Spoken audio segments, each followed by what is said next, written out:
there's nothing to worry about. We come here, and we're going to conquer, and we're going to take some. Is that understood? Yes, sir. That's what we're going to do, sweetheart. We are going to go and get some. All right, people, on the ready line. Are you me? Yeah! Are you me? Yeah! What are you? What are you? Hudson! Get on the ready line, Marine! Get some today! Get on the ready line! Yo! Move it up, goddammit! Get hot! 1, 2, 3, go, get out, get out, get out! Move it up, move it up, move it up! Move it up, move it up, move it up! 1, 2, 3, 4, 5, 9, 9! Absolutely badasses! Let's pack them in! All right, let's put this in the cell now.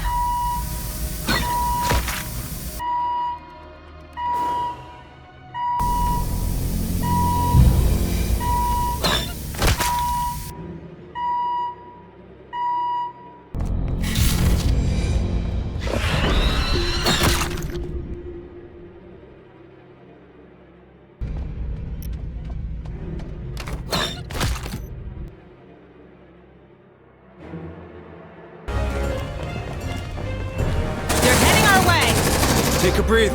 Watch that stress.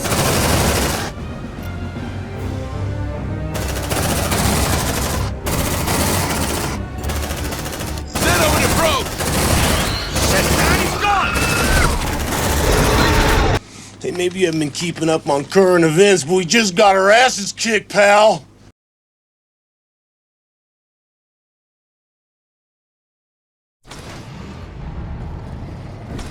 Welcome everyone, it's Facehugger Friday, and you know what that means? That's right, more Xenomorph content. Today we continue our playthrough of Alien Dark Descent, and we're going to chat and recap about Alien, no, not Alien, Prometheus. That's right, we're going to chat about Prometheus today. We got to talk about Prometheus and we got to talk about Covenant before we can dive into Romulus, because these two movies, they pretty are important and they still kind of are connected to Romulus in a sense, but only very, very subtle. But before we get into this, I got a small favor to ask. If you enjoy this kind of content, or if you're a huge Alien fan like myself, please subscribe. It's a small click for you, a big click for me, and your support for the channel means more to me than you'll ever know. And who knows, maybe I'll get to see cute pictures of my dog every now and then. If you want to see some of those, please join the Discord channel. We are streaming on Twitch every Monday and Friday, so be sure to check that out. Links in the description below. But with that said, let's start playing some Alien Dark Descent here, continuing from where we left off. The brutal punishing that is this game. Just when you think it can't punish you anymore, it does. It punishes you a lot. And we're only playing on the medium difficulty. I'd hate to see what the next two difficulties below it are, because yeah, I don't think I could. I don't think I could do it. So we're hunting down. We're trying to find the Marine colonel or general or whatever. We're trying to find his daughter, and a bunch of crazy shit is happening. But yeah, like let's recap the way I remember Prometheus. Like, people either love or hate Prometheus, but like, it's another one of my guilty pleasure movies, just like Alien vs. Predator Requiem, which, if you want the recap on that one, be sure to check out my last video. I'll tag it in the at the end of the video. I'll put the link to the Facehugger Friday playlist, which is in there. But like, I happen to love both the prequels. And like, with the exciting news that Ridley Scott is directing a new Alien movie, I really hope he decides to finish off the David trilogy. Like, even if people hate it, I kind of need to know how it ends. Like, I have a few directions and theories on like what he can do. Like, because we'll discuss it more when we talk about Covenant. But we literally left off where David had a full ship of colonists, so they can go terraform Rigel 7, I believe was the planet. Don't quote me on that. And we see that now David's in control of that, and he puts some facehugger kind of like embryos into the ship. So I would really like to see them get to that planet, but that planet literally become the Xenomorph homeworld that is that's been talked a lot about in the comics. And there they could even introduce the Super Queen that has been in some of the comics and some of the books. The Super Queen is the first queen that controls all of the other queens and the queen's hives and things like that there. So it's kind of just like the hierarchy. Like it'd be super nice to see that. It'd be nice to see them get to Rigel 7, and then that like they go there, bunch of Xenos are breaking out, a hive is established, and then we fast forward because there's been no communication from Rigel 7, so they send in kind of like a rescue team or like some kind of search team, or like David sends transmission saying, hey, the colony's established, please send more and more people there, please send more colonists to like establish that there. And there's just a bunch of like false communications that like David is sending off, and it just gets like more and more people there just to kind of like breed more Xenomorphs. Like of course there'd be some kind of main character there that once they get there they'd be overrun, something about their ship would be damaged, then they would have to like escape somehow, like maybe they repair like the rescue skiff that was in the Covenant movie, and they get away, but like Tennessee and Daniels would obviously be dead. And really the only returning character that would still be alive would be like Michael Fassbender. And like it could also be like some kind of like sick twisted way where like David takes a queen face hugger and he like lets it attached to like Daniel's face just to kind of just some sick humor or something like that. Like I think that'd be a fantastic idea. Just to kind of really close the chapter on that book and really establish what was happening. And like they could literally just leave it to where like More signals incoming. David, he could let's see, he could be just like ripped into pieces, and he could just be like plugged into like the entire kind of like mother system, just kind of controlling the AI and signals, so more and more ships just keep showing up, just so he literally turns that entire planet just into one big like Xenomorph homeworld, and like that's how it could end. Another way that they could do it completely is they could, like Ridley Scott could just do something totally new, totally fresh. Or he could pull a page out of Alien Romulus book, and he could do a sequel to James Cameron's Aliens movie, where they take the queen that's floating in space that Ripley blew out, because like the only way to truly kill a Xenomorph is you got to blow it out into outer space. Like there's no other way. Like that's the only way to do that there. So you could do something where it's just like, okay, now Weyland has a queen, because, and then they just have to figure out like what had happened, or they could do like a direct sequel to Alien 3, which like I always thought it'd be like, okay, like yes, when the atmospheric processing plant blew up, like it didn't destroy the moon, it just exploded, like and I'm pretty sure that blast wasn't big enough to destroy the Xenomorph ship, because they literally were out there traveling for a while to get to that ship, from what I remember in the director's cut. So I feel like you could definitely make a sequel to where it's just like, okay, Weyland couldn't recover the queen, so then the Weyland-Yutani Corporation has gone back to LV-426, and they're grabbing the aliens from what's been left in that ship there that was crashed, and then they could just do a bunch of stuff to where they think they have it under control, they don't have it under control, and a bunch of bad shit happens. Just like the traditional kind of like alien movie kind of plot thing where it's always something like that. They think they can control it, and then they're like, you don't know what you're dealing with, and then like a bunch of little teeny tiny mouths punch holes through human bodies, and it's fucking awesome.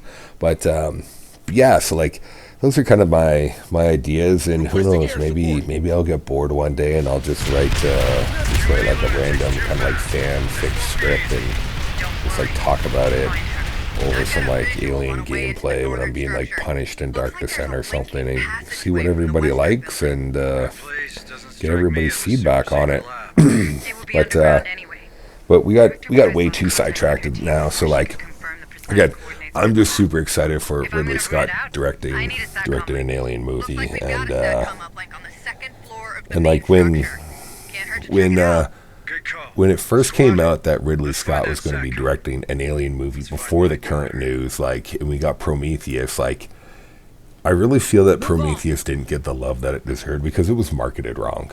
People saw Ridley Scott, he did the amazing Alien movie. They like marketed it as like, oh, from director Ridley Scott of Alien, he's directing a new movie, and people just assumed that the project was going to be something to do with like aliens, and like the fans of the franchise, they got super pissed because they're like, this has nothing to do with aliens, but it has like Ridley Scott's name attached to it, and like everybody was just kind of hyping it up as like, hey, a new alien film, like, oh, we haven't got a new alien film in like, I don't know, since forever, whatever year Alien vs. Predator 2 came out.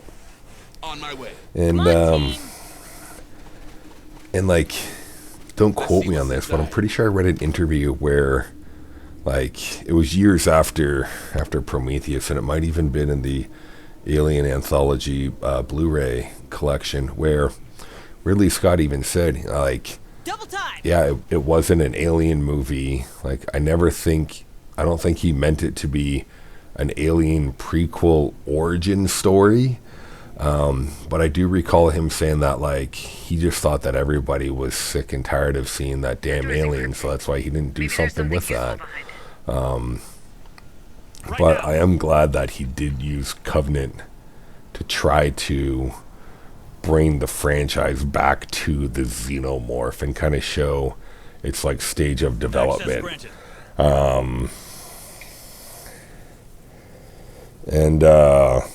And also too, like, the movie got a lot of flack from like what I read was just like original scripts and even current scenes of this movie. Like it challenges religion and like creatism, and just like talking about how like life was like created, but like we're not really gonna touch upon that unless it relates to the story, because like on this channel we don't debate like religion and things like that. This is just a fun gaming channel where we like shoot the shit about movies. We play alien games and we play spooky games, and yeah, like we don't do politics or religion, so like we're not really gonna touch too much about that unless it relates to the story of Prometheus. But like a lot of those scenes, they actually got cut from the movie. So the movie starts off on like a young pre-life Earth, and you see an engineer, which like I don't even know what their like species would technically be called. They were always just referred to as engineers, so that's just how we're going to refer to them. So we see just like an engineer, suitless, is surrounded by others, and he's like standing above a waterfall, and you can tell just based on how they're gathered that like it has been chosen for a journey. And then he drinks this liquid out of this little kind of bowl. He starts to kind of like he's like left there by himself when he drinks this liquid, and the other engineers have left. You can see like an oval ship taking off in the background, so he's there all by himself on just like a journey of sacrifice. So he starts to kind of like have like convulsions, and then like his body starts to disintegrate from when he drinks this black goo. And then his body falls into the water, which goes over the waterfall, and like as his body breaks down into nothing, the camera zooms in and you can actually start to see that his DNA with the black goo DNA, it starts to form new strands of DNA, symbolizing that like life has started and evolution has started, and that like the engineers seeded the planet to create life. So then we like fast forward to the year 2089, 2090. We'll just go 2089. Archaeologists and like partners, I don't know if they're husband and wife. I don't think that was ever established. But like Elizabeth Shaw and Charlie Holloway, they discover this cave painting that shows similar figures surrounding smaller figures surrounding a larger figure, all pointing to a star constellation. And like this cave painting is identical in several other instances that were found through just like different extinct cultures throughout time periods that are unconnected through like thousands of years. So what they're saying is like there's no way that like, oh, this can just be a story passed down. Like they've kind of visited and helped through all these different kind of historical periods. And then so like on board, so then we kind of just like fast forward a little bit, and then like we jump on board the Prometheus, and like we're introduced to the crew. I don't even remember half of their names. I just remember there's like Fifield, who's like a tech guy, Vickers, who is the mission director, Milburn, I think he's the geologist, a couple different pilots, the captain, whose name I think is Safe position taken. Janik. We'll just call him Captain. I don't remember his name. And then David, the android. So on the ship of Prometheus, there's this hologram box that's put down on the ground, and you see this room, and you see this old man talking about how his name is Peter Whalen, and if you are seeing this, he is long gone past, but he's survived by his one and only son, David, who is a synthetic. And then he says something about like how it's ironic that David will never know the fear of death or something like that. Like he's just really just talking shit about him right now, even though he created him, which was like, okay, just give the poor guy a break. Multiple signals. Hurry up, And then he's talking about how he built this ship because Prometheus stole fire from the gods, and he gave that to humans, and that's why he built this ship, because he wants to go like travel to meet his maker. And then that's when Shaw and Holloway take over,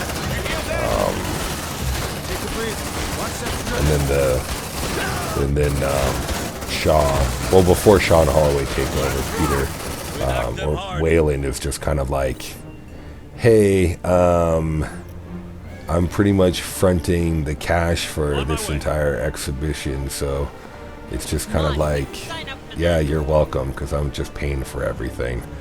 And then so just like Shaw and Holloway take over, and they're talking about how it's just like we're on an we're going on this just like journey because we found all these cave paintings that were through all these different cultures, and they're all pointing to this same star constellation, and we actually found this star constellation right here, so that's where we're going to, because we're hoping that we can go meet our engineers. And then one of them's just like, what do they engineer? And then just like Shaw's just like, oh, they engineered us. And then I think it was just like Fifield, he's just kind of like, yeah, that's bullshit.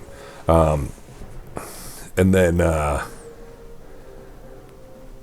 they all kind of forget what happens. I think just like after that, it's Shaw says something like, oh, well, like that's just what I believe. Like she doesn't really have any scientific evidence or anything. When they're just like, that's bullshit, how do you know? She's just like, well, that's just what I choose to believe.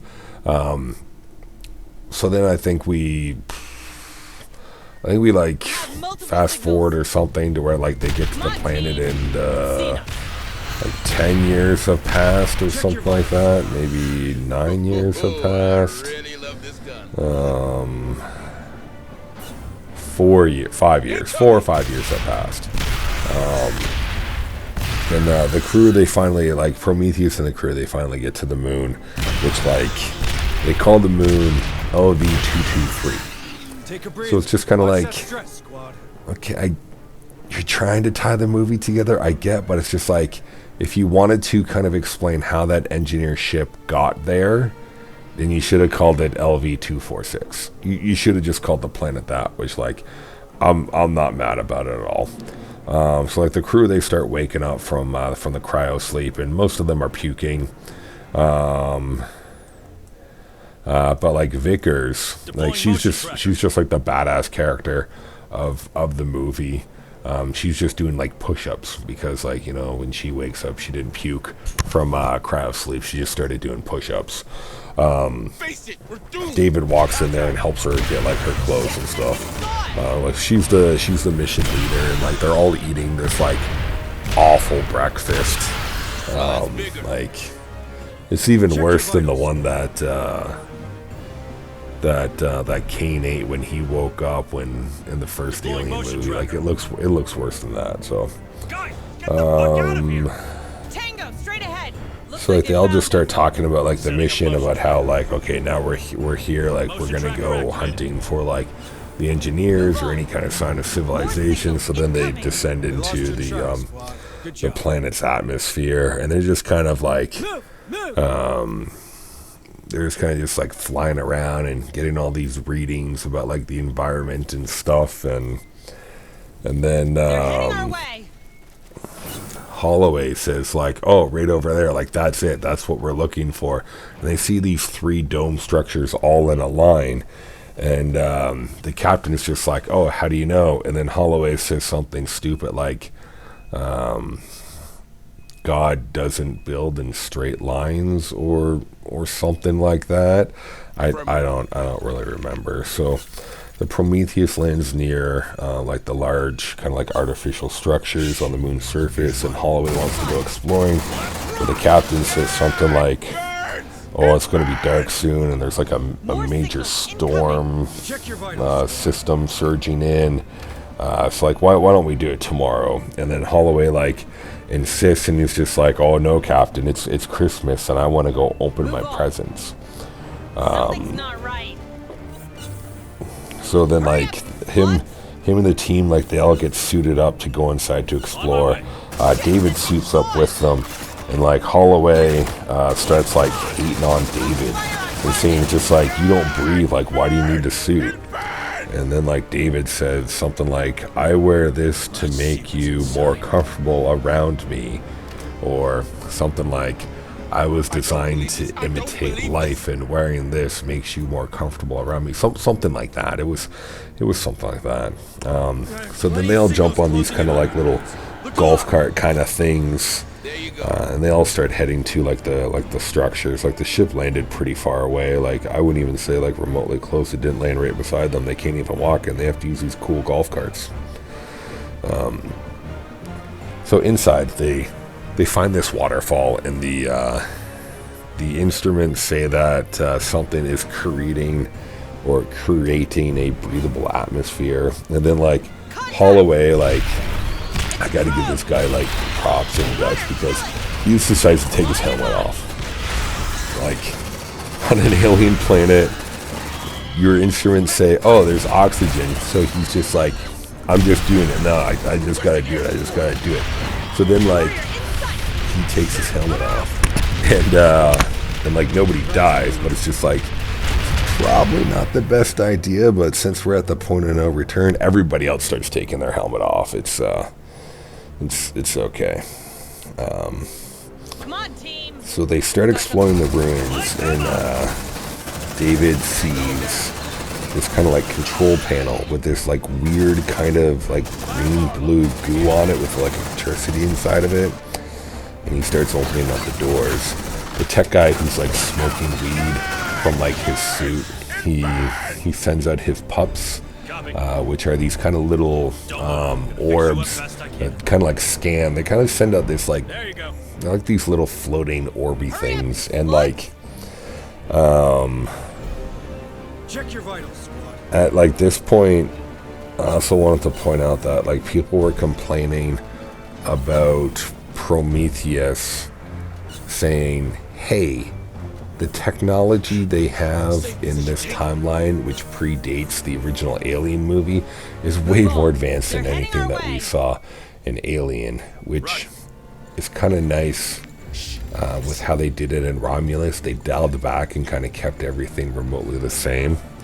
But like that was kind of things that like, that was something that really kind of bothered the fans. Me, I didn't walk in expecting an Alien movie because I didn't think it was that. I thought it was more of an engineer origin story to kind of explain the space jockey. So I didn't go in thinking, oh, hey, it's another Alien movie. I was just like, oh, cool, he made a movie about the engineers. Like, this could be interesting. Like, let's explain the space jockey finally. But back to the movie. I get distracted a lot. David starts activating this hologram thing, and they see all these engineers running away from something that's never really fully explained. So as they're following the holograms, they see one fall down, and it gets its head cut off by the door. I'm pretty sure at this point it's where like the two geologists, they see the alien body, and they actually, not the two geologists, the geologist and the tech guy, Fifield and Milburn, they see the alien body and they both start freaking out, and there's some stupid dialogue that's passed back and forth between the two of them, between everybody. Something about how like Holloway's like, get a grip, and he's just like, hey man, like I didn't sign on to find aliens. I'm just doing something. I legit forget what he said, but like both of those two decide to go back to the ship. And David opens the door to reveal like a huge room with like the alien head right there, and the helmet that it's in literally looks like the helmet from the first like space jockey. So everything's kind of being connected in a way. Well, not really being connected, but it's being connected. And then Shaw and some other girl, I don't remember her name, they start to get the head ready for just like transportation. Holloway is like walking around and he's all sad and depressed because there's no life here, and he's just looking at everything. It's just an empty room filled with all these canisters. He sees some kind of like gigantic emerald stuck in the rock, and he sees some murals and some paintings on the wall, and he's literally just like, when he sees that giant emerald, he's like, this place is just another tomb. And but like the paintings, it kind of looks like a xenomorph, but like slightly different. And while everybody's getting the head ready, the captain's just like, hey, you guys got to come back, like the storm's coming soon. So like David secretly steals one of those canisters to take back with him, and then something happens in the room to where there's like, oh, like the painting is starting to change, and then the canisters start leaking, and somebody says just like, oh, like our presence here has like affected the room. So I don't know if it's like the atmosphere or just like the fact that the door hasn't been open for hundreds of years. Like I don't know. So with like with the storm approaching fast, like the crew, they return to the Prometheus, but like Milburn and Fifield, like they become lost inside the structure, and they're left to fend for themselves for the night because the storm is too bad. Like the captain says, like, we can't come get them, and then like back of the ship, like the captain and the Vickers have a conversation, and he's just like, I gotta ask you, are you a robot? And then she's just like, my quarters, like 5 minutes, so like implying that they're gonna bang or something. And then like they start doing tests on the head, and they use these electro probes to try to think that it's alive to get it to talk, and it kind of works, but then there's something about it. There's like, it starts to mutate, then it explodes, and like people are sad again. And then like they start to do some like DNA analysis on the engineer's DNA, and they found that like it's a match to humans, which Shaw's just like, oh, they created us, I was right. And then she like takes it to Holloway, and then like Holloway starts talking about how like there's nothing special about the creation of life, it just takes a splash of DNA. And then Shaw gets sad because she's like, well, I can't create life. And then he's like, I'm an asshole. And then they have a moment. And then David's kind of like doing some experiments on like investigating the canister. And he takes it apart, and he discovers that inside the canister there's a bunch of different vials inside, and he breaks one apart and kind of turns it around, and he sees that there's this kind of black goo in it. So then like he puts a little drop on his finger, and then here he says something like even big things have small beginnings, something like that. It's something along those lines. And then he kind of like bumps into Holloway, who's in the, I guess it'd be kind of like the rec room, playing pool just by throwing the pool balls down the table and stuff like that. And then David says something about just like, oh, like, are you disappointed or aren't you happy? And then like Holloway's literally just being kind of like a dick to him, and so like David's kind of being snarky while still following his parameters. So then he pours him a drink, and then he's just like, oh, here you go. And then he puts his finger in the drink before he gives it to him that had the black goo on it. And then Holloway just drinks it. He says something like, here's mud in your eye, pal, or something stupid like that. I don't really remember. And then he drinks it, so now he's infected with the whatever that substance is. So then like we go back to inside the structure, and Fifield and Milburn, they're still lost and exploring, and they find like a huge pile of dead engineer corpses, and they all have holes in their chest, kind of hinting at what happened to the space jockey in the first Alien movie, which like was never really explained. It just kind of looked like something exploded out of it. And so they decided to get out of there, and they head back to the room with all those canisters, which has changed now. And the canisters have started leaking black goo all over the place. You see something moving in the goo water, and like a snake-like creature pops up that is mutated from the worms that were there before. When they first discovered the room, there's a mist on the ground. They took like a step, and then like when the camera lifted up, there's all these like little worms beneath their footprint. So there is kind of like organic life there already.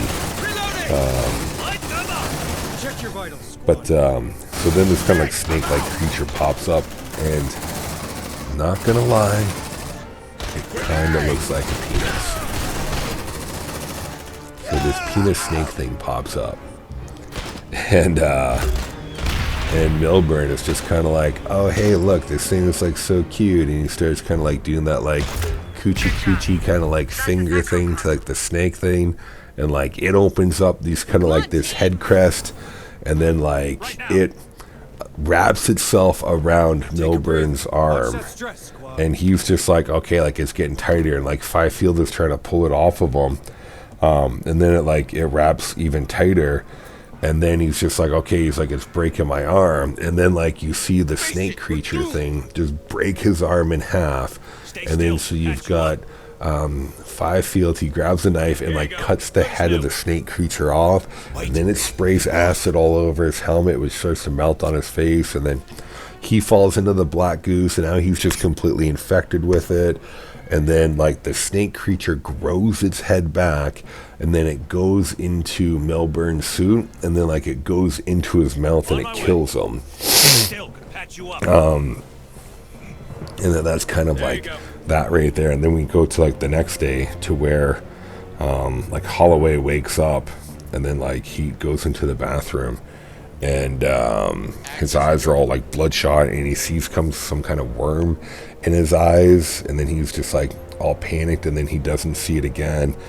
But the crew return to the structure to find that room has been changed, and even the paintings have been changed, and they find Milburn's corpse, but Fifield is nowhere to be found. David receives transmissions from the pup and goes to investigate. It's the door or nothing. Find something, Hayes. My daughter's waiting.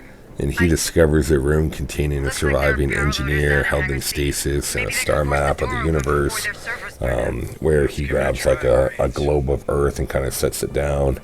And like Holloway is getting more and more sick. And he like collapses in the vial room with the black goo. So like they head back to the Prometheus, and the infection is like really changing him. He's kind of like puking up like black goo and just like vomit and shit, like and like it's growing all over his face, and he's literally being just like, Ellie, like, I'm so sick, like I can't. And so like they're trying to get him on board, but like Vickers refuses to let him on board, and being just like, we got to quarantine this, and then he like pushes himself away from everybody. He says like, it's okay. And then like he tells Vickers to kill him, and so like she actually kills him with a flamethrower, and then like Shaw passes out or something. I forget how we get here, but then we get David. He's examining her for possible like infection, and then he's doing like a bunch of tests on her, and he asks if they banged. And and she's just kind of like, yeah, but she doesn't really say yeah, but like it's implied that she said yeah. And then it's just like, oh, it would appear that you're pregnant. And then she's just like, oh no, that's impossible, like I can't be. And then because of like the conversation earlier, that you kind of got the hint that like she was sterile and like she couldn't have any children. But like the great Dr. Ian Malcolm from Jurassic Park has always said, life will find a way. So life has found a way with the black goo. So I don't remember if David gives her a sedative or something, but like she's unconscious, and a medical team shows up to put her in stasis, and she attacks the crew, and she runs to this medical surgery pod that she found earlier. She does a scan and sees something in her stomach, and performs this kind of like emergency surgery C-section. She removes this sack and gets stitched up, but then like the alien sack like rips open, and just like all this like goo and pus and shit just like falls on her like freshly stitched open wound, and like this is like before she rips the umbilical cord out of her. So it's just like oh yeah, she also just like doped herself up with just like a bunch of different like morphine sedatives so she wouldn't feel anything, which like is probably good that she did. And then she kind of like slips out of the pod, and like this thing, when it rips open, it's like still like thrashing around inside the pod and trying to get out. And then she uses like the pod's like quarantine sterilization thing to kill it, and you can't really see my air quotations happening, but I've got some pretty big air quotations happening when I say kill it. And then she's kind of like, she's barely walking at this point. She's kind of just like stumbling and like dragging her legs along as she's like crawling, like holding on to like the walls. She stumbles into this room where David's in there.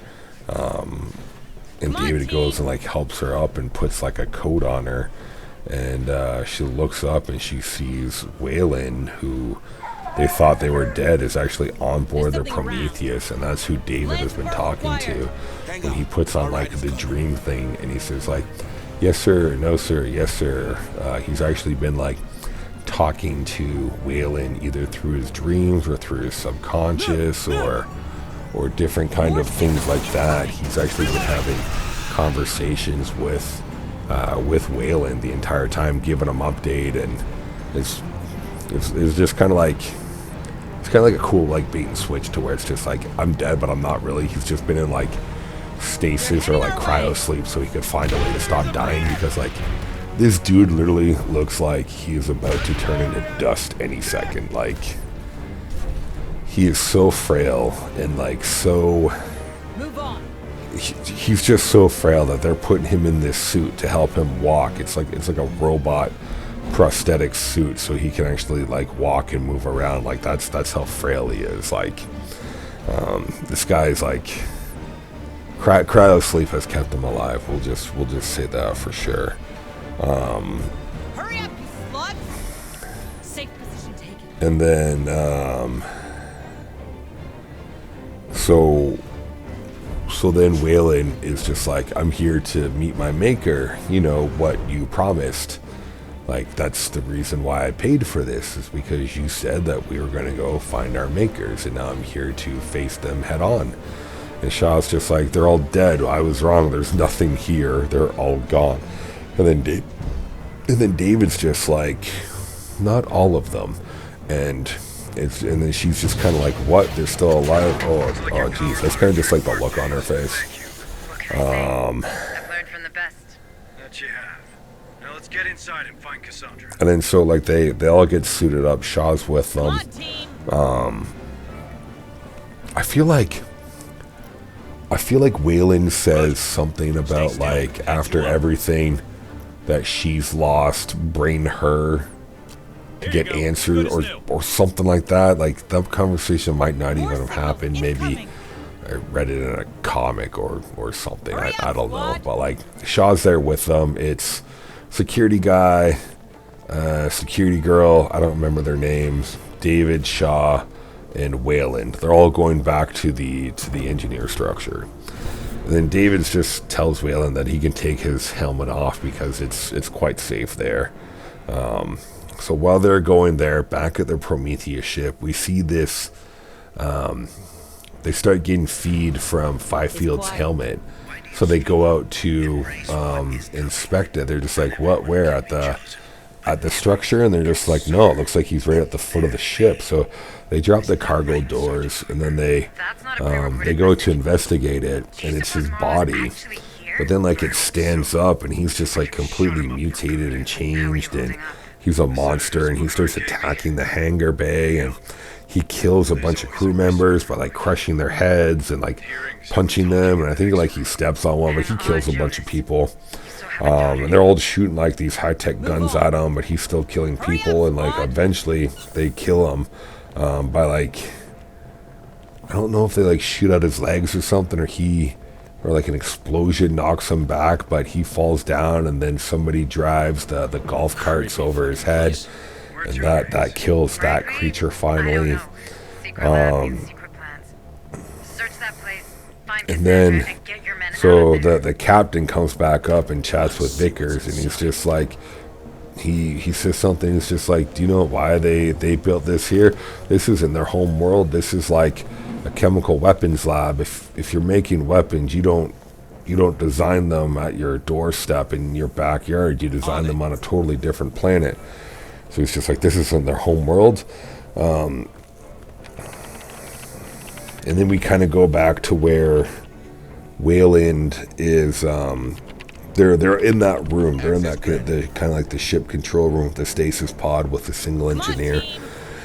Wayland asks David to awaken the engineer, which he does. And then like, so like when the engineer like gets up, he's taking out all these tubes, and like he kind of just like stands up, and these guys are like 10 feet tall. Like, okay, maybe not 10 feet tall, but the engineers, they're giants. And then like when the engineer like wakes up, like Shaw starts asking like, what have we done? Why do you hate us? Like what? And then like Wayland tells the guard to shut her up, and he does by hitting her stitches, and then Shaw's just like, I need to know what we've done for you to hate us so much or destroy us or something. And then Wayland tells David to like tell him why I've come all this way, and what Wayland wants. Like David starts speaking to like the engineer, and we don't know what David is saying at this point because there's no subtitles, which I would love to get my hand on this script to see what was actually said, because there's according to what I've found online and on the internet, is there's like a whole portion of this part of the movie that was cut out to where like the engineer was talking about how like the human race is just a failed experiment, and they've done nothing but tried to guide them throughout the centuries. They even took one of the humans back to their own home world to teach it so that they could bring the teachings forward, and how he was repaid for that was he was crucified. So it's really kind of symbolizing that, like, the again, super controversial, and we don't talk religion and stuff on this channel, but in the context of the film, in that part of that script, it's pretty much saying that, like, the engineers brought Jesus to their planet, taught him, and then when he came back and tried to spread the words, he was crucified for it. So, like, I can understand why they cut that part out of the script, but also, too, with the fact that there's no subtitles on any of this, like, it can really be anything that you want it to be at this point. And, like, again, like, that's just some stuff that I found on, like, the internet there. Like, I don't know if it's people just making it up or if it was actual one of multiple different scripts that they had for this movie, but that was one of the part there. And then the engineer kind of, like, strokes David's face in, like, a weird thing. Like, I don't know why, but then he, like, picks up David by the neck, rips his head off, hits Wayland in the head, knocks him down, gets shot a few times, jumps over, kills that one dude, punches that other girl away, and then we see Shaw running away with, like, the engineer kind of just ignoring her. And then, like, what does Wayland say? Wayland says something. What does he say? We were wrong, or he says something, and then David is just kind of like, you're welcome. And then Vickers is just like, okay, we're leaving. Because it actually turns out that, like, Vickers is the daughter of Wayland, and that's why she hated David so much, because David was more like a son, and like, he had Vickers, which, like, he always wanted a son, and that's why he created David. Which so Shaw escapes outside, and the engineer starts activating the ship with that kind of, like, little fun gun thing that we saw the space jockey in the first Alien. It's like things are starting to kind of getting tied together.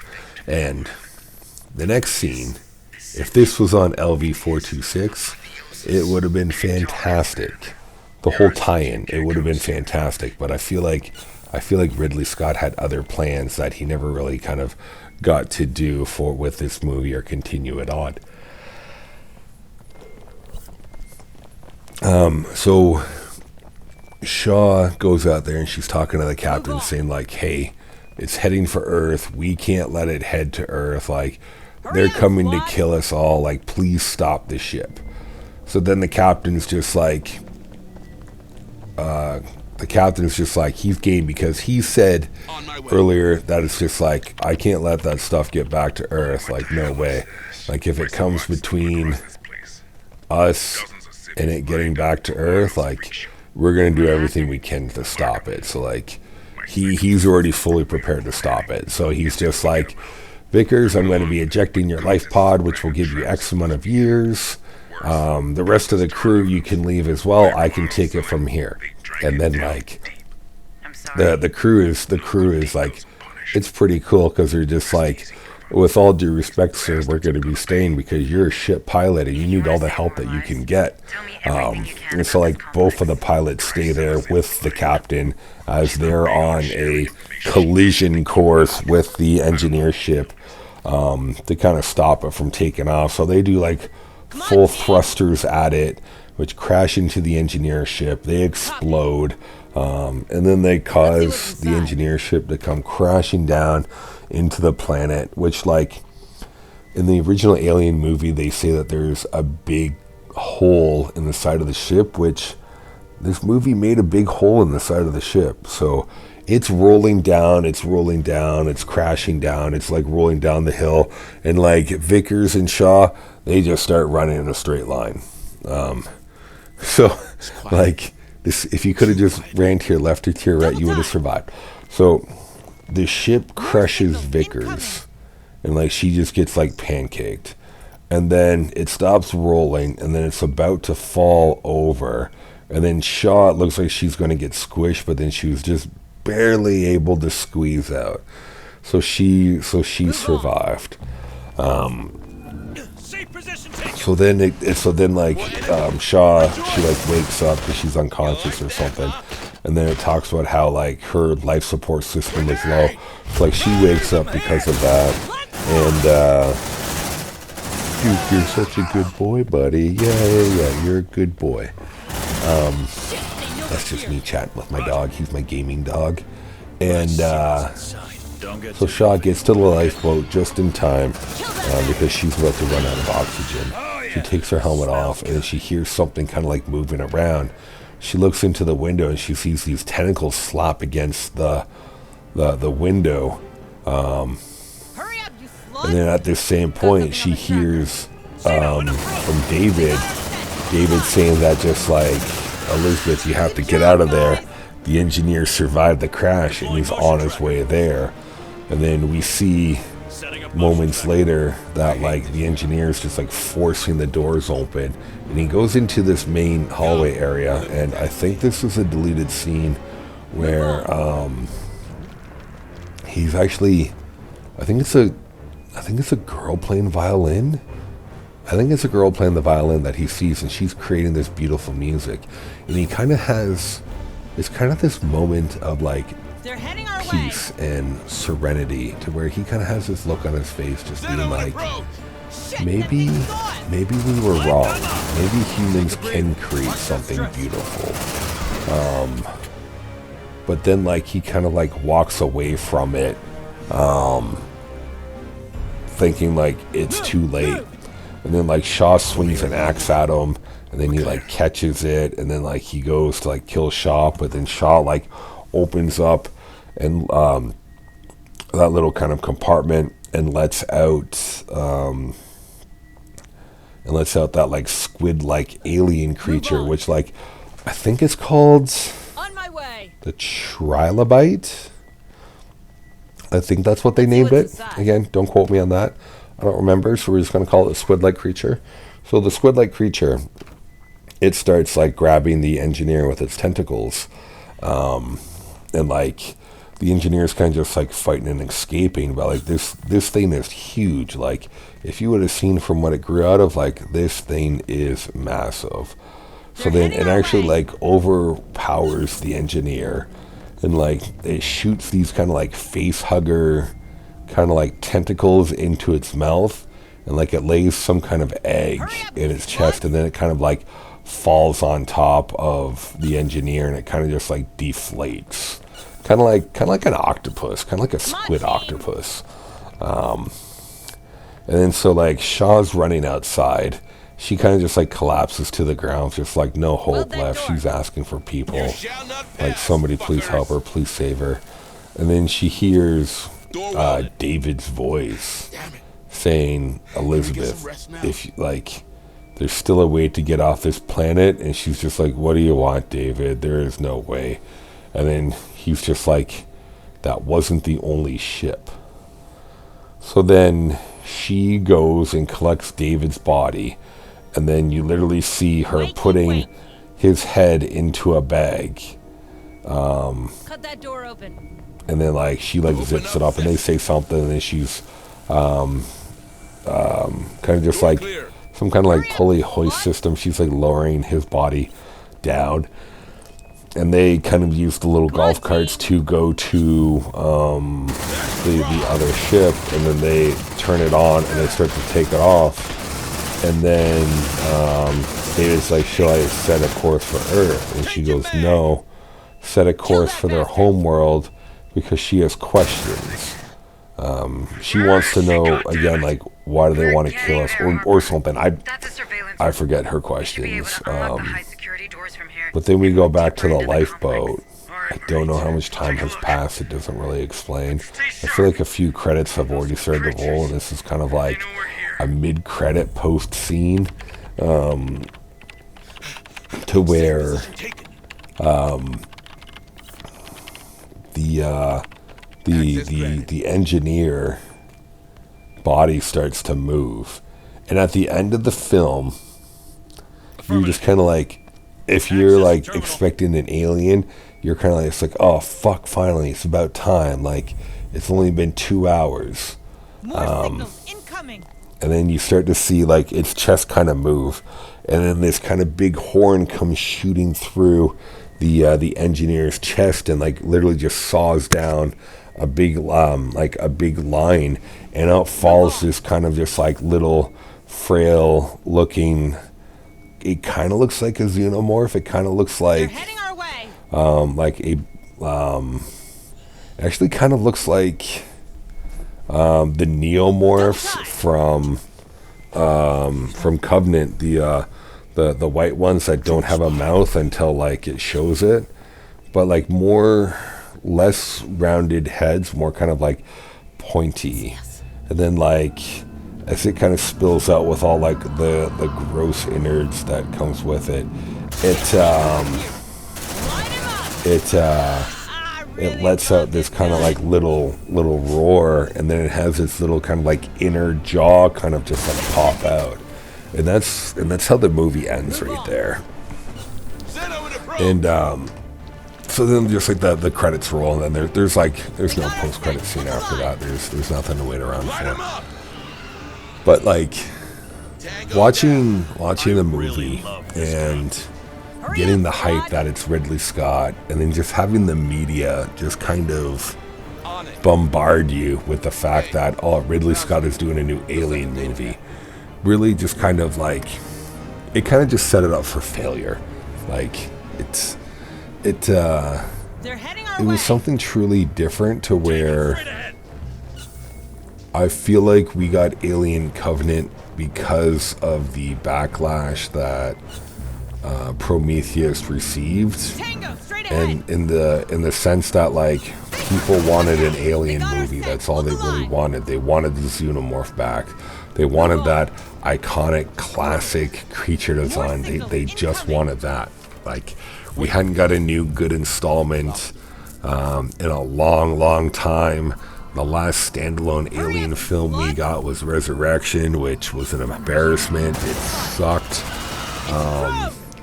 So like we hadn't, as Alien fans, we hadn't gotten a good movie in a while. So that's what fans were kind of expecting this to be, was kind of like the life of the new franchise. But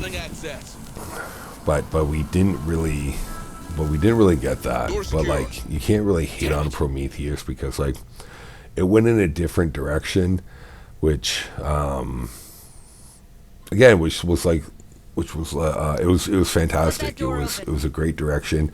You don't always need to have like an Alien film attached with like Ridley Scott. You always like he can do other things. He can do other things that's different. Like, I myself would love even more backstory about like the engineers, but I'm just sitting here thinking, like, how can you write a good engineer script? You can't really,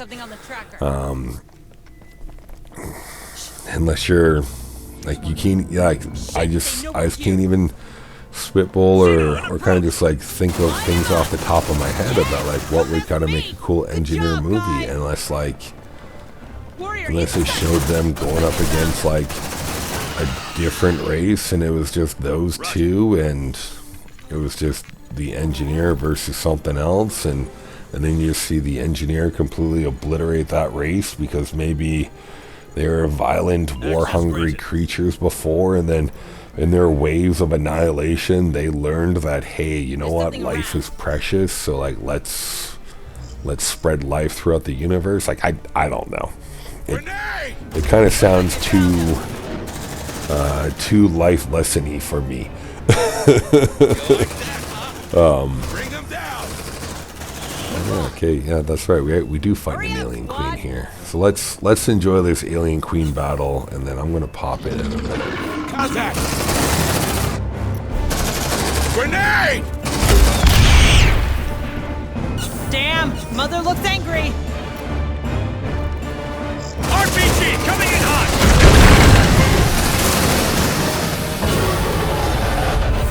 Tango, straight ahead. Grenade! Bring him down. RPG coming in hot.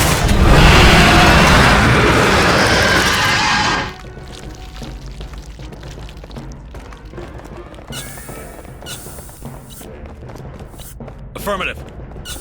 Ah, disgusting. Check your vitals, squad. Got him. They look intact to me.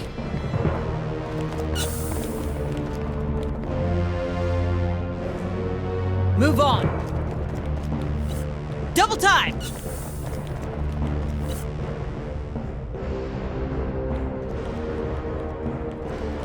Shh, listen. I think we're good.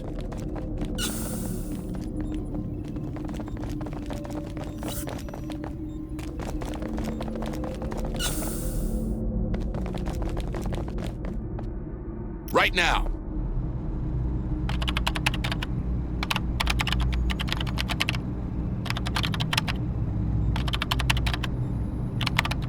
Could this be where Cassandra was detained? What do you reckon, Captain? Detained? Cassandra's a Weyland-Yutani project, some kind of program, right? She's my daughter. And we believe Marlowe is interested in her. But I guess Price is too. Easy, tough guy. I had no idea. This is just one big misunderstanding. My team was never here for a girl, nor a bloodbath. She tricked us both. Then why am I the only one who's lost everything? Did you? Look around, man. I don't see my guys anywhere. I want answers. Right fucking now. Right. Patch me into that terminal, squad. Move on. On it. All right, let's see what's in there. Okay. Pitiful security measures. That's weird. Give me a moment to download all the data.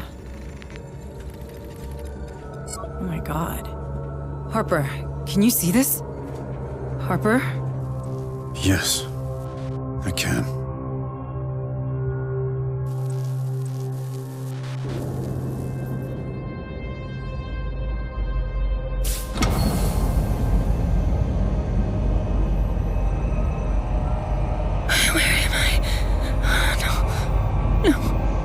Please, let me go.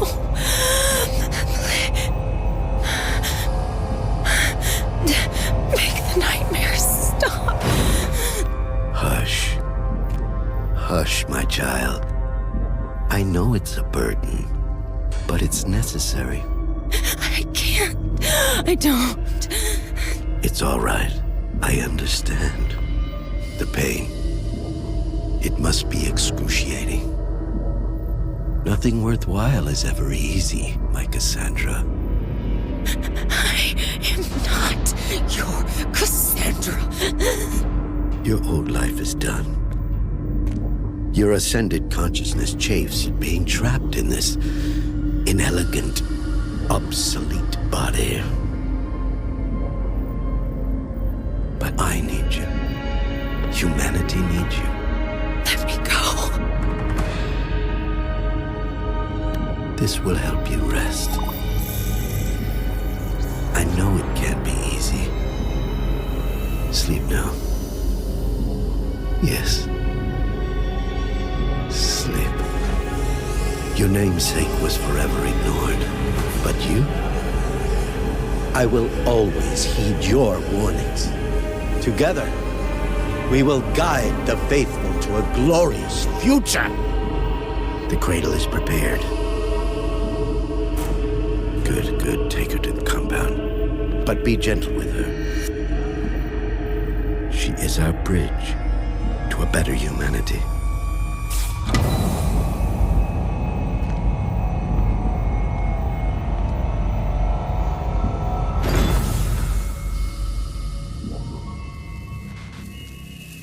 Micah, tell me you've got a location for this compound. That was Cassandra, wasn't it? Yes. Where did they take her? I'm looking. But someone did a thorough job of erasing some of these files. I'm uploading what's left to the Otago's mainframe. Got technical specs for this cradle, a list of test subjects. Otherwise, nothing.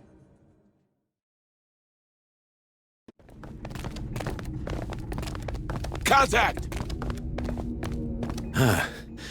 Now that is unfortunate, if not entirely unexpected.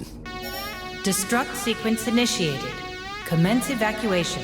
Repeat, commence evacuation. Well, what is it to be? Weapons down, squad. We need him. Bring that piece of shit back to the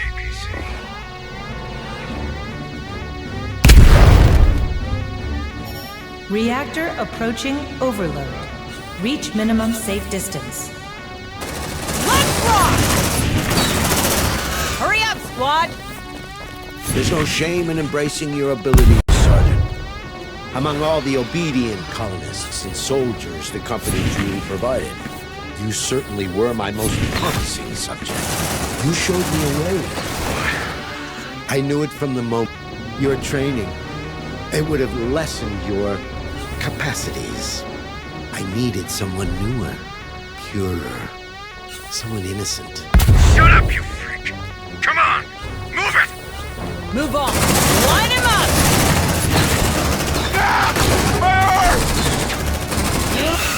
Warning, this is not an exercise. Please reach the closest emergency exit.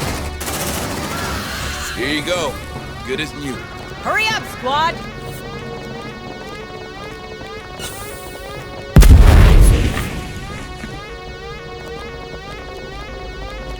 Got something on the tracker.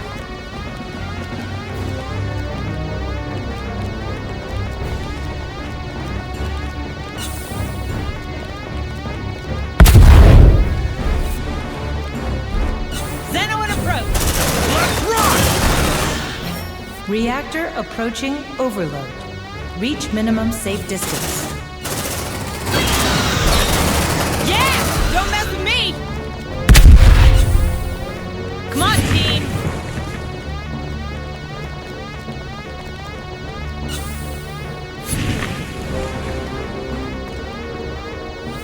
Hurry up, you slugs!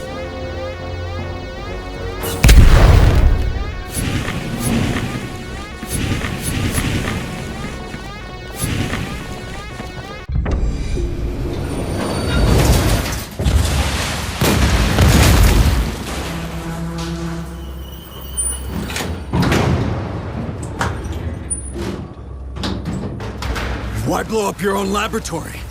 Where's my daughter? Oh, I had nothing to do with the laboratory's destruction. I'm afraid you'll have to ask Director Price. What the hell are you talking about? Your mission was to secure the data in Project Cassandra. As she couldn't access it herself, she sent your team. Then yours. We all became expendable the moment your precious Otago received the data she wanted. That fucking woman. And my daughter? Is she expendable too? Not to me. Her gift makes all of this possible. Where is she? I can't tell you. Harper!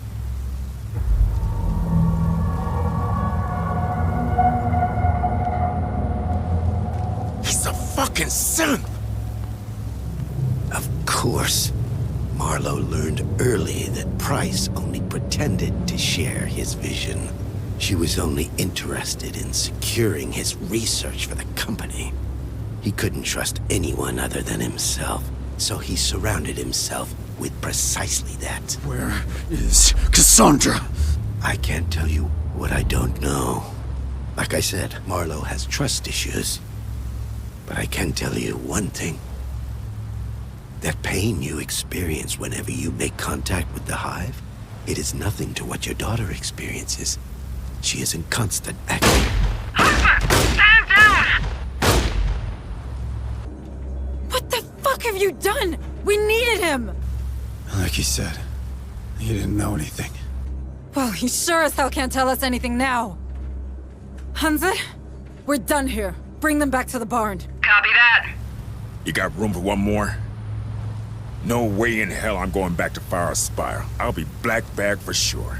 Okay, but you're gonna earn your keep. Suits me just fine. But there's one thing I can't figure out. How does it help Price if the files she wants are on the Otago? Hold a moment. There's something strange going on with the comms. What the hell? Hayes, do you copy? Hayes, can you hear me? Harper, you all right?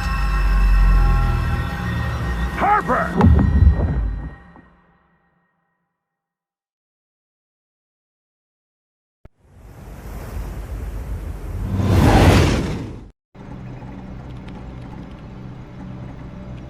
Come on. Got it.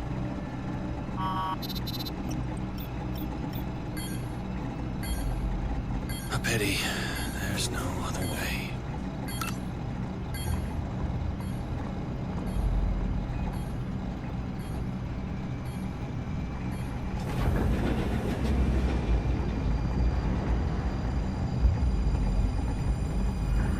Time for me to leave.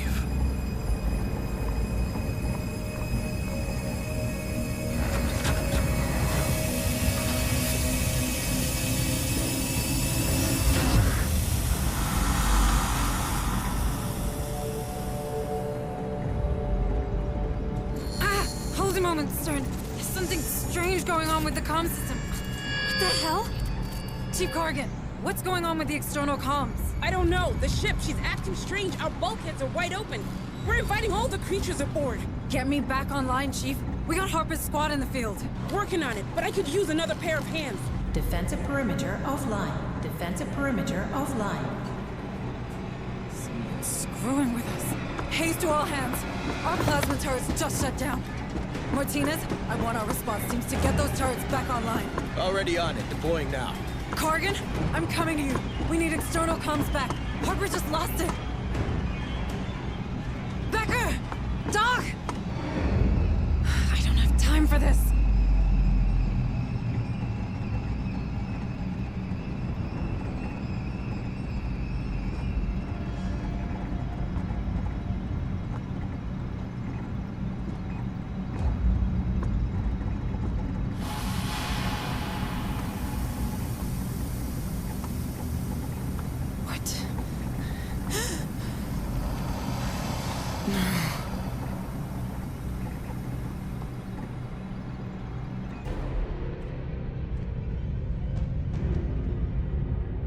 That thing can't get out.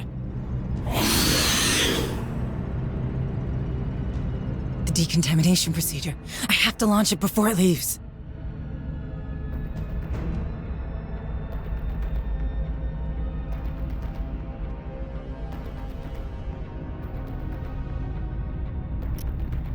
Come on, come on. Be advised. Starting decontamination procedure. Corrigan! Corrigan, do you copy? Hayes, what is happening? There's a critter on the loose. What? Where? In the lab. I've managed to contain it, but with all the Marines deployed outside, we can't be too cautious. I need you to lock everyone in the armory now. Will do. How about you? Don't worry about me. I have an idea. If only I could grab those pheromones Becca was working on. That might lead it into the containment cell. Okay, so I decided to come back later after some interesting cutscenes that talk about some story too. So now we're trying to kill the alien that's been let loose on the ship, but I didn't bother to run to the armory to get guns or anything. So, but we're going to talk more about Prometheus because that's why we're really here. We're here to talk about Prometheus. So I had to check Rotten Tomatoes because you know everybody does Rotten Tomatoes nowadays, and it's actually not that bad. Like 73%. Popcorn meter, like 68%. I feel like maybe it always wasn't that high, but it's kind of like reviewing some critics' score on it. Like, it's actually shocking. Prometheus scored higher than Alien Covenant. That's okay. That's okay.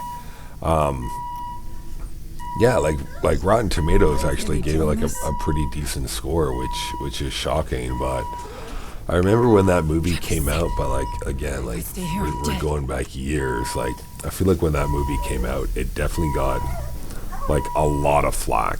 Like I remember people just talking about how much they hated that movie, and I never understood why. Like I thought it was great. Working. Let's push that purge button now. Maybe I just got bad taste in movies, but I thought it was fantastic. Like I did it. Great way to kind of create this new universe. Not like create a new universe, but like revisit a current universe while like establishing new lore, like new kind of like new atmosphere, new visuals, like Tell me everyone is with you in the armory. expand more upon it, and just like challenging himself, which like I feel it was just fantastic. Like I've watched Prometheus more than Alien Resurrection, and Alien Resurrection came out in like 1998 or 1999. I'm pretty sure 1998 though. Like, and that just goes to show you, I've watched a movie that's a lot newer, way more than a movie that was like really old. We're not going to talk about Resurrection because we've already talked about that one, so everybody knows how I feel already. Oh, what's happening here? No way. I'm not leaving any wounded behind. You don't understand. There's something. What's wrong? Booker! Get out of there! No!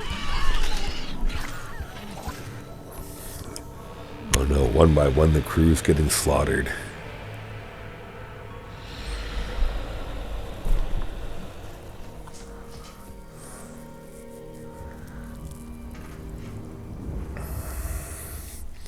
But yeah, the next Facehugger Friday video we're gonna do, we'll chat, we'll go in depth about Covenant, and we'll recap it as how I remember it. Might even just kind of like talk about like kind of more kind of like Ridley Scott stuff. Hopefully there's some new news about what's happening with his new up-and-coming movie, with what direction it's going to take, because that's huge news to have Ridley Scott revisit the franchise again. I got it on the motion tracker. And like, it's coming for you, Hayes. Again, I would not be opposed to if we got David back to finish off his David trilogy. I would be totally super pumped if that happened. Which, like, again, there's so many options that they could do with that. There's so many different things, or they could just do a completely different storyline. There's so many different things that they could do. As long as they don't get Josh Whedon to write it, like, we should be good. And we don't need any AI generated deceased actors to reprise their roles either. We won't go down that road yet. But yeah, like it's going to be a fantastic. There's I feel like there was a series coming. Maybe it was canceled. Hopefully not, because it sounded like it had great premise. There's a new VR Alien game coming out, which is going to be fantastic. I don't play VR though, so probably won't be tackling it. Maybe not. I have no idea. Yeah, like lots of good fun stuff coming. So the franchise is, I have a feeling that the franchise is going to pick up, and we're going to get more Xenomorph content, more alien stuff coming up in the near future. But I'm going to let you enjoy the rest of this playthrough. Thanks for watching, everybody. Thanks for listening to me. If you've made it this far, please subscribe, give this video a thumbs up, turn on notifications so you never miss any of the uploads. I upload 3 times a week. We stream twice a week. Join the Discord, link in the description. Check me out on stream. All the support is much appreciated. And as always, everybody, don't get face hugged.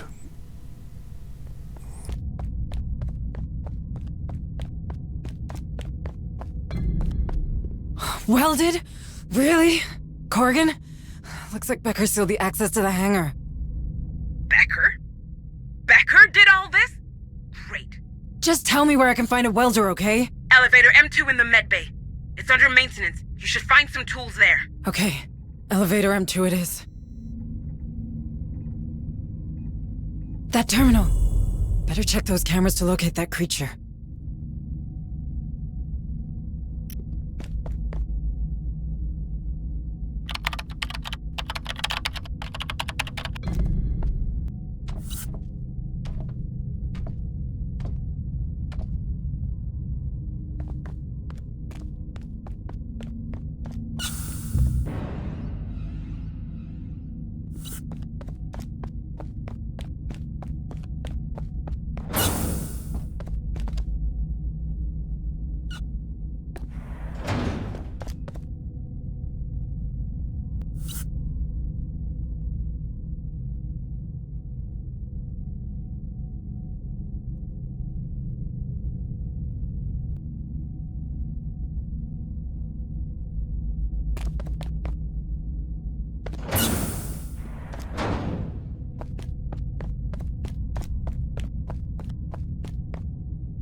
Okay, now I can get into the hangar.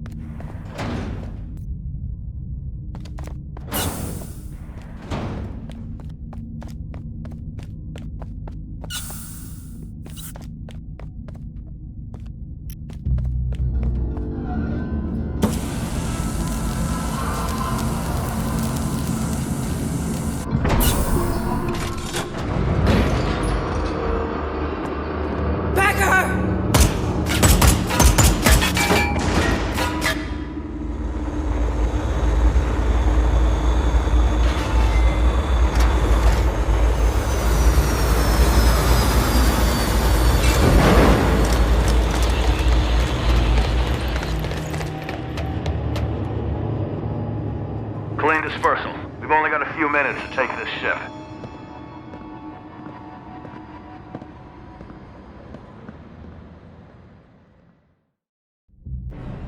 The ARC! I must reach it.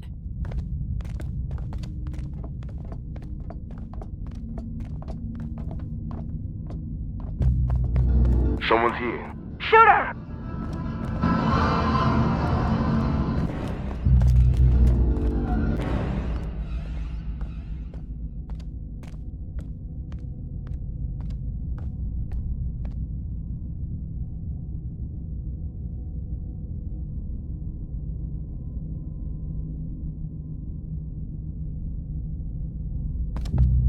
Almost there.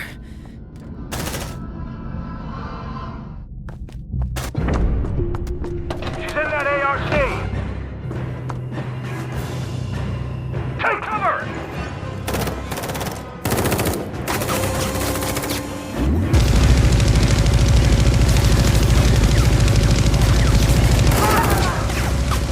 Burst that ARC!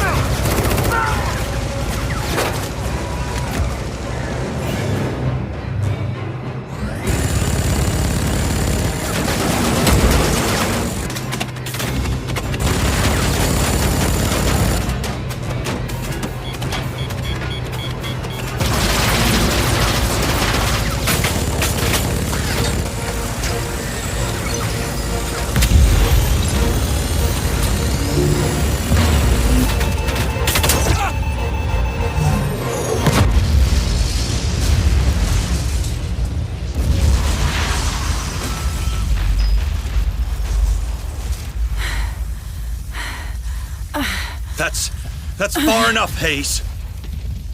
Why? Why Why did you do it? I owe an immeasurable amount of money to the company. Price needed the data and the ship. Turns out I could provide her with both and erase my debt. Finally.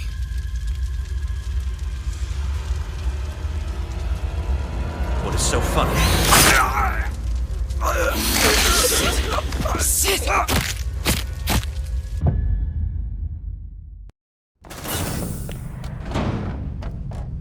I can't hide forever. But if I shut the reactor down...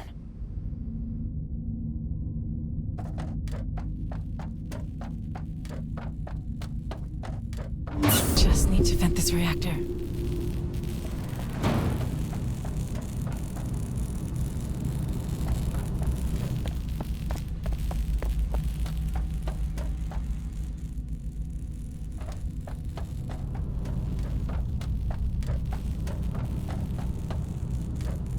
That's the console. By the way, Maiko, this is a terrible plan. Cold shutdown sequence in progress. Fuck. I'm slurred into the middle before that thing reboots.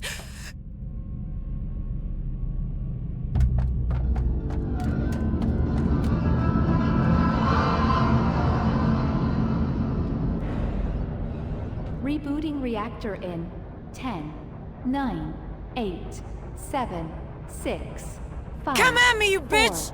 3, 2, 1.